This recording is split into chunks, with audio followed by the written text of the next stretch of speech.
За околу 20.000 основци и средношколци од источниот регион завршува зимскиот распуст. Од понеделник и едните и другите се враќаат во училишните клупи. Изминатиот период учениците го искористија да одморат, уживаат и прошетаат, а училиштата да се подготват за успешен старт на она што следува. Направивме одржување, очистување на работните простори на подот, на училниците и така натаму.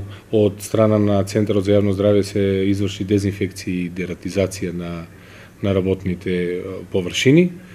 Наставниците овие денови ги искористија за сумирање на резултатите кои за усвоените знања во текот на прво полугодие, евентуалните прилагодување на наставните планови за второто полугодие. Сега се спремни сме за уште еден успешен почеток на второто полугодие. Освен во Кочанската гимназија, спремни за старт на второто полугодие се и од основните училишта. Во текот на изминатиот период од 2-3 недели за време на распустот на нашиве ученици, ние како организација, како колектив спроведовме низа на активности со кои што мислам дека ги подобривме условите, се со цел да можат учениците, значи кога ќе се вратат во нашето училиште, нормално да започнат со наставно-образовниот процес. Во текот на изминатиот период имавме оштетување во неколку училници на подот поради протекување на нашата кровна конструкција. Тоа е еден проблем кој што се провлекува неколку години наназад. На слични активности работеа и останатите образовни институции во источниот регион.